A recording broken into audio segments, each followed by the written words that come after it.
Bien, saludos ingeniero, buenas tardes compañeros también. El día de hoy vamos a hablar sobre los elementos finales de control. Nosotros somos el grupo número 4, integrado por Montalvo Vera Jeremy, Parral Esmera Alejandro y mi persona Moreira López Rubén. El día de hoy vamos a hablar, como ya lo vimos, sobre los elementos finales de control. Tenemos lo que son las definiciones, el esquema y la clasificación, con la aplicación en la industria de los elementos finales de control. Entonces, para poder definir los elementos finales de control, tenemos que son mecanismos que modifican el valor de una variable que ha sido manipulada como una respuesta a una señal de salida desde un dispositivo de control automático. Es decir, que ésta se encarga de manipular alguna característica del proceso según lo ordenado por el controlador. Según este tipo de proceso, hay dispositivos que reciben señales de control de tipo discretas, de tipo batch o continuos. Tenemos lo que es los elementos, cómo pueden ser un elemento final de control. Tenemos que puede ser una válvula de control, variadores de frecuencia y motores eléctricos, una servoválvula, un relé, elementos calefactores de carácter eléctrico o un amortiguador. Esto también consta generalmente de dos partes, un actuador que convierte la señal de un controlador en un comando y un mecanismo para ajustar la variable manipulada. Bien, como sabemos, ya que industrialmente lo más común es que la variable manipulada, en este caso sea un dispositivo que conlleve un caudal, eh, el elemento de control de más amplia difusión es una válvula. Entonces, por ello se hará énfasis en este tema. Como tenemos la válvula de control, vamos a poder ver un poco sobre su esquema. Decimos que su función es variar el flujo de materia o energía a un proceso de control, modificando el valor de la variable de medida, comportándose como un orificio de área variable. Las válvulas pueden ser modeladas siguiendo una dinámica de segundo orden, pero también las válvulas de pequeñas o de tamaño medio pueden ser consideradas de primer orden. Entonces, como podemos ver aquí, la fórmula, las válvulas sabemos que funcionan según el teorema de Bernoulli, el cual describe el flujo a través de un orificio de salida, como lo podemos ver aquí, donde la cantidad de flujo es igual a la constante para las condiciones de flujo por el área de apertura de la válvula y por la caída de presión, por la variación de caída de presión a través de la válvula. Entonces, en el diagrama de partes podemos ver aquí en la imagen cómo es un esquema completo de la válvula de control en este caso, que podemos decir que está constituida por dos partes, un actuador y el cuerpo, en el que el actuador recibe la señal y la transforma en desplazamiento, en este caso podría ser lineal o rotacional, y producto que este cambia por la presión ejercida sobre el diafragma. Y en este caso el cuerpo, el diafragma está ligado a un vástago, como lo podemos ver aquí, que hace la sección de pasaje fluido que cambie y este cambia también el caudal. Bien, entonces vamos a poder ver las diferentes partes que contiene una válvula de control, que se compone por un cuerpo y un servomotor. Entonces, el cuerpo de la válvula, como lo podemos ver aquí, contiene en su interior asientos, como lo podemos ver aquí, asientos provistos de roscas o bridas, en este caso, como lo tenemos aquí en la parte inferior, el cual sirve para conectar la válvula a la tubería. El obturador es quien realiza la acción de control de paso de fluido, es decir, que este controla si pasa el fluido o no en este caso. Tenemos lo que es el servomotor, el cual acciona el movimiento del vástago y con ello el obturador. Puede ser en este caso neumático, eléctrico, hidráulico o digital. Los más utilizados en este caso, como lo podemos ver aquí, son el neumático y el eléctrico. El neumático consiste en un diafragma, como lo podemos ver aquí, la placa de diafragma, o pistón de resorte con que trabaja. Este de aquí trabaja entre 3 y 15 psi. Este de aquí, en el caso del servomotor eléctrico, es un motor eléctrico acoplado a un vástago a través de tren de engranajes y hace pasar la válvula de posición abierta o cerrada, o viceversa. Tenemos lo que es el vástago, que su función es de unir el obturador con el servomotor. Este dispone de una marca que indica la apertura o el cierre de la válvula, como lo podemos ver aquí con los seguros, y el vástago de la válvula, que se contiene un retén y un resorte para la dicha válvula. Y tenemos lo que es la tapa, que tiene como función unir el cuerpo al servomotor.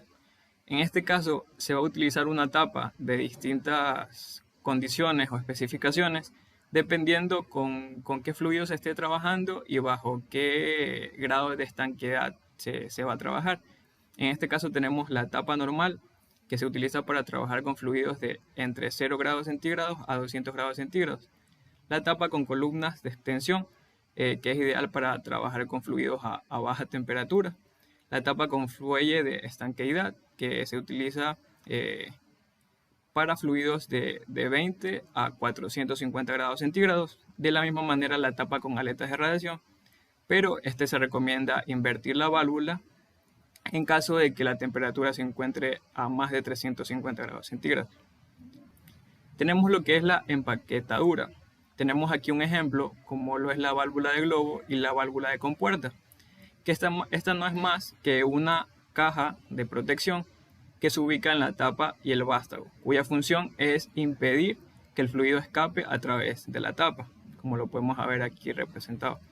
Y tenemos lo que es también las bridas, que esta es la parte donde se realiza la conexión entre el cuerpo de la válvula con las tuberías. Aquí tenemos que se utilizan en diferentes condiciones, como lo tenemos en bridas planas, roscada, con resalte, dependiendo del fluido que en este caso se vaya a utilizar, con las diferentes presiones y temperaturas de trabajo con las que se vaya a manejar. Y por último tenemos lo que es el obturador y el asiento. El obturador no es más que la parte que realiza la función de control de paso de fluido, y este puede actuar en su propio eje o bien en un movimiento rotativo. Como lo podemos ver aquí en este caso, es una válvula de obturador de movimiento rotativo, como lo podemos ver aquí representado. Y el asiento, para ir terminando con sus partes, no es más que junto con el obturador forman el corazón de la válvula. Al controlar el caudal gracias al orificio de paso, forman su posición relativa y además tiene como misión cerrar el paso de fluido. Bueno, al hablar sobre la clasificación de los elementos finales de control, tenemos varios tipos, en donde pueden ser autotransformadores, ajustables motorizados, pueden ser con puertas, pueden ser motores eléctricos, compresores, rectificadores controlados de silicio, bombas desficadoras, actuadores de velocidades variables, contadores. Por otro lado tenemos los servomotores, que se dividen o se clasifican, que pueden ser eléctricos, hidráulicos, digitales, manuales. Dentro de los neumáticos tenemos acción inversa y directa.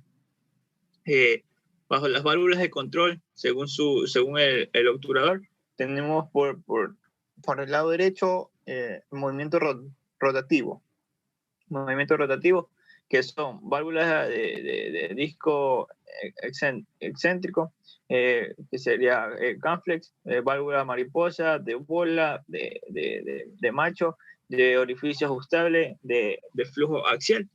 Y por el lado del movimiento lineal, se clasifican en que son las válvulas de globo, de ángulo, tres vías mezcladoras o diversas, de jaula, de compuerta, en Y, de cuerpo partido, de Saunders y de compresión. Pero de todo esto vamos a hablar sobre las principales. Dentro de las principales podemos tener las siguientes. Por ejemplo, una como válvula de control. Podemos decir que las válvulas de control de material o de energía, las válvulas de control representan como más o menos el 95% o más de todas las aplicaciones que intervienen en elementos finales de control. Varía el flujo de material, de energía a un proceso ajustado a una abertura a través de la cual fluye material. Dentro de las variables de frecuencia, tenemos que es un sistema para el control de la velocidad rotacional de un motor alterna. Por ejemplo, por medio del control de la frecuencia de alimentación suministrada al motor. Esto también conocidos como drivers de frecuencia ajustable, AFD. Y esto vendría siendo lo que serían los variadores de frecuencia.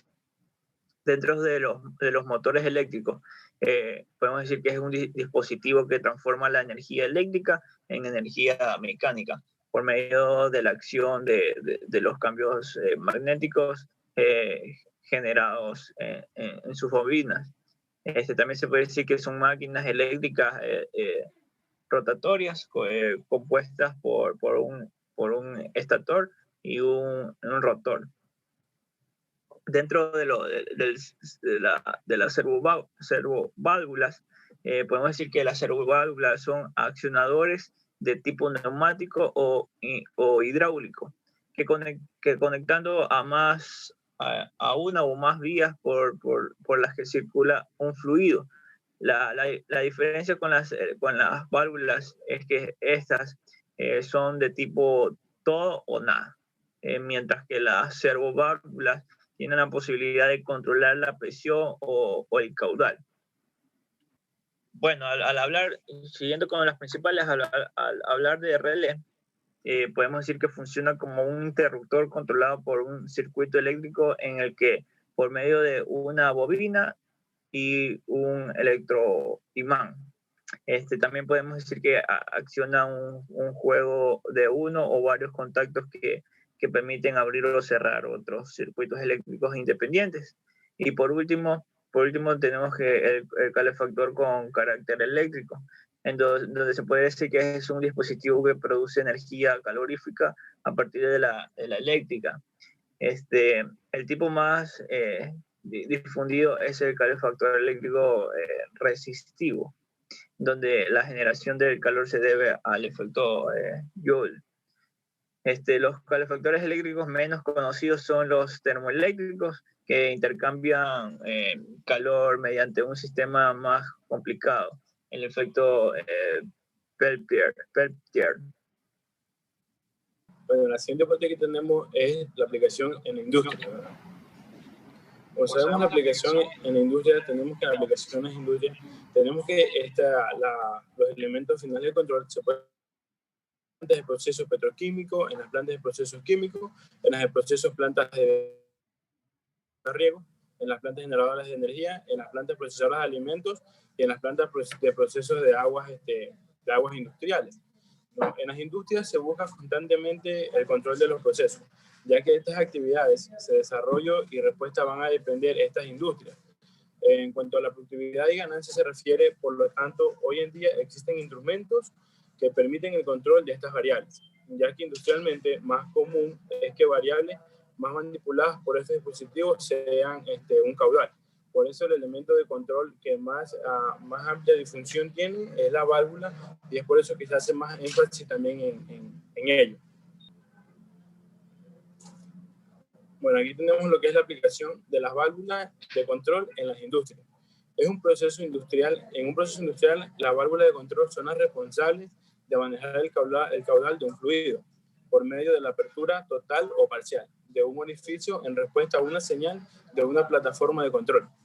Es decir, estos elementos finales de control convierten esta señal del sistema de control en acciones concretas para corregir el comportamiento de las variables de proceso, como flujo, presión, temperatura o nivel. Bueno, aquí tenemos un ejemplo que en la industria embotelladora, los elementos finales de control se emplean válvulas de encendido y apagado para el llenado de los líquidos de las botellas. Las válvulas de presión, estas se emplean como brazos neumáticos para automatización de los procesos. En el control de nivel, estas se direcciona el fluido en el sentido según se requiera, sea por la izquierda o por la derecha. En el control del caudal, es para evitar pérdida del producto y llenado en tiempo de óptimos de recipientes. Ya tenemos lo que son las aplicaciones. Los servomotores se utilizan en aplicaciones que requieren variaciones rápidas de velocidad sin sobrecalentar el motor. Estas se utilizan en robots debido a su suave encendido y apagado y a su preciso posicionamiento. También se utilizan en la industria aeroespacial para mantener el fluido hidráulico en sus sistemas hidráulicos. Se utilizan muchos juguetes controlados por radio. En las industrias se utilizan en máquinas también herramientas de embalaje o automatización de fábricas, manipulación de materiales o conversión de impresión. En las líneas de ensamblaje y muchas otras aplicaciones existentes en robótica, maquinaria, o también se utilizan en aviones que son radios controlados para controlar la posición y el movimiento de los sensores. También tenemos aquí, como quiera, por último, la aplicación de los compresores en las industrias como un elemento final de control. El compresor también es un elemento final de control en algunas industrias que es utilizado como el aire comprimido. En una planta industrial, este se considera como el cuarto recurso del cual no se puede prescindir. El aire comprimido resulta de vital importancia para la operación de maquinaria industrial en múltiples aplicaciones que permiten que la materia prima entre por un lado de la línea de producción y el producto terminado salga por el extremo opuesto.